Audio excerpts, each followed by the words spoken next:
9. Fuck, cursed Wang Baozi, captain of Colonel Lin Yaoguang's third company, as he emptied his last round of ammunition into the advance enemy. There were simply too many of them, and they came in too fast, much like the hordes of locusts Wang had failed to repel in his home village in Henan just about every summer as far back as he could remember. Back then, Baozi and his folks could hear the locusts coming as they stood at the edge of their fields. The air shuddered with mournful drum and a dreadful, ominous urgency.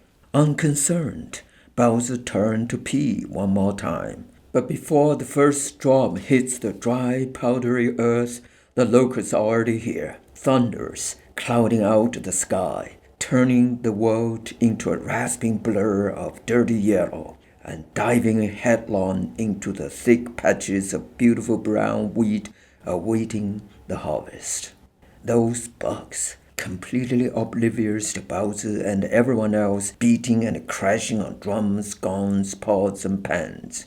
In only a few moments, the dirty yellow cloud rises into the air again and is gone, leaving behind only bare stalks and a young Baozi staring at the ground, agape and stupefied. "Gouzi, time to go!" Captain Wang shouted to the soldier in a torn uniform kneeling next to him. Gouzi seemed frozen there, propped against a piece of broken limestone.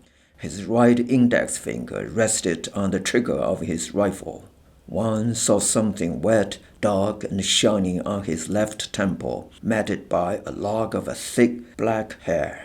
Wang grabbed Gouzi's arm and tried to pull him up, but it was dead weight. And when Wang released his grip, the soldier fell over with a dull thud. That was when Captain Wang began to run. It was roughly 6 miles from China Gate at the southern tip of the city to Waterfront Gate at the north.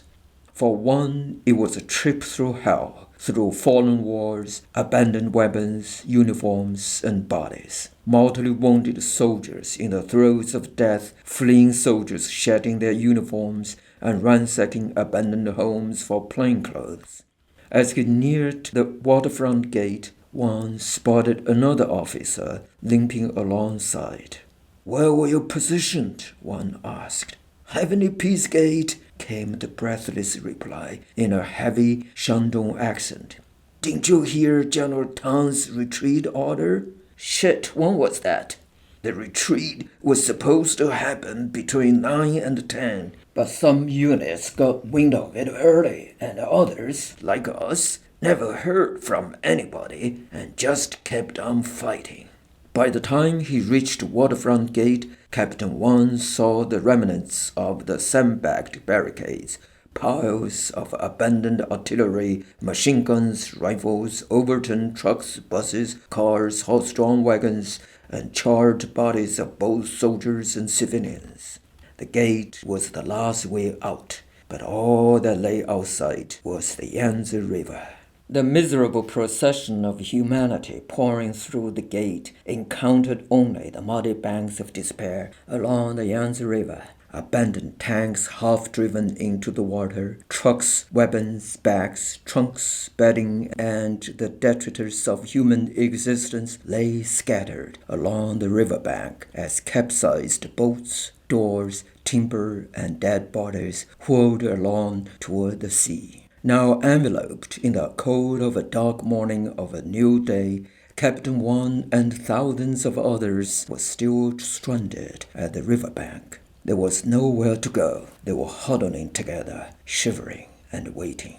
He heard it. The sound invoked memories of the droning locusts descending on the fields of ripened wheat back in Henan. He could feel the earth roll and rumble.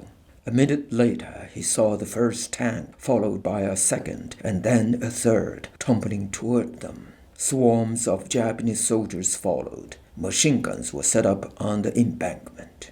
Before long, a tight circle of Japanese soldiers with machine guns, bayonet rifles, and lean, wolf-like dogs had closed in around them. They had been taken prisoners. Unarmed, they were like thousands of stalks of wheat that had already been stripped bare. They could all be mowed down so easily now.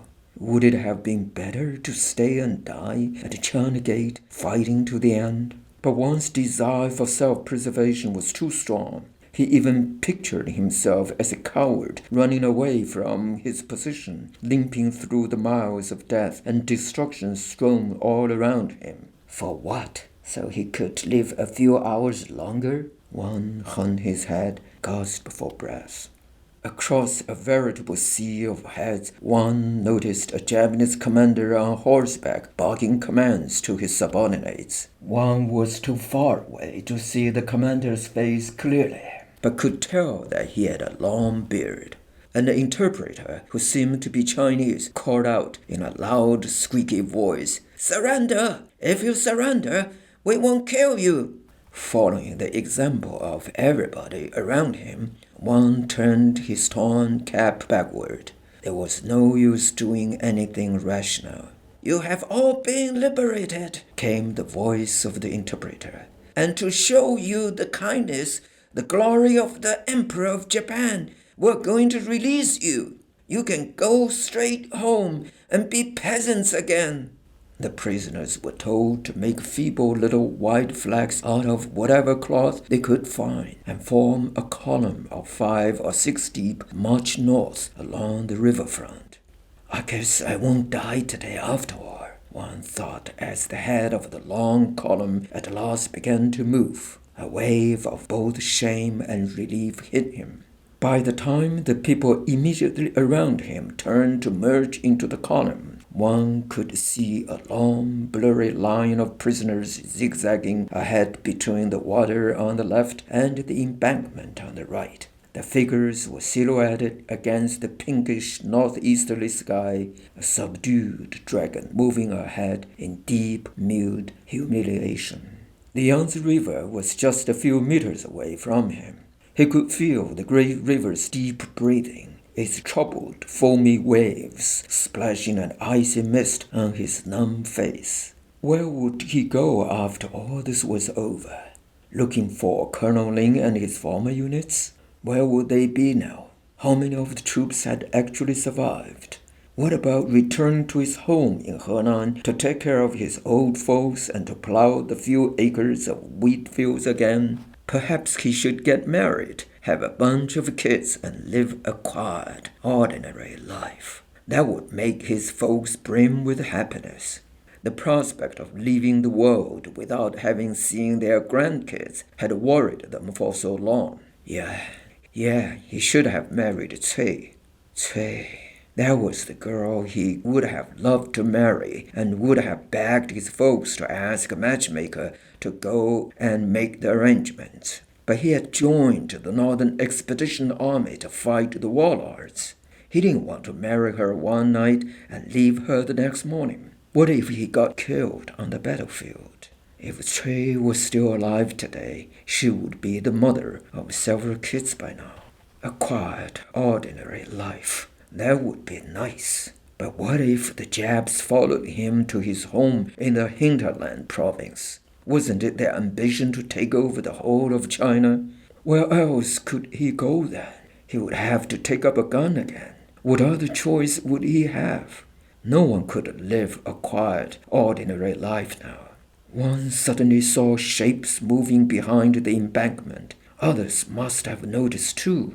His body tensed. The dragon-like column began to agitate. The prisoners looked at each other and then all around, necks stretched and craning in every direction. Without warning, the ear-splitting staccato of machine gun fire erupted upon them. They crouched and then tried to scatter and run, but with the embankment on their right and the river on their left, there was nowhere to go.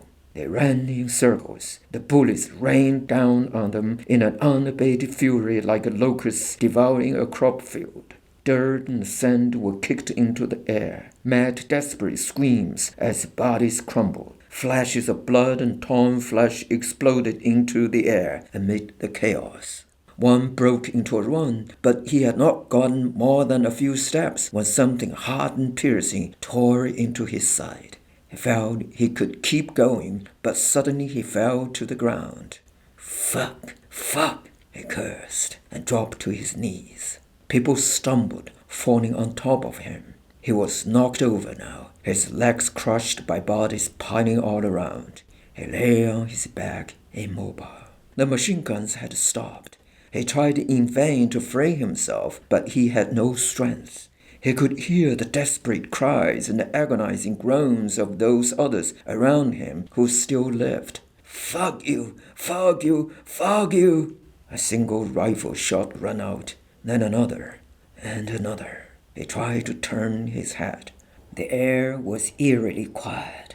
The Japanese soldiers had descended into the carnage. One could see that their bayonets were dripping red as they stabbed, slashed, and hacked at anything that still moved. A Chinese soldier who lay nearby was set upon and cut open with bayonets and eviscerated, his innards flung into the air. Wang tried to close his eyes, but he had lingered on the horrible sight too long. Now it was too late. A dirty figure in a yellow uniform ambled toward him. What is this? Some foot soldier? One thought. Well, I'm a captain, goddammit. In an instant, he saw a brief flash of a blood-covered bayonet and felt his chest pierced as if with a long, bone-chilling icicle. His lungs collapsed and he struggled for air. He felt the blood lapping somewhere against the back of his throat. He tried to take one last breath, but there was only a gurgling sound. After that, there was only darkness.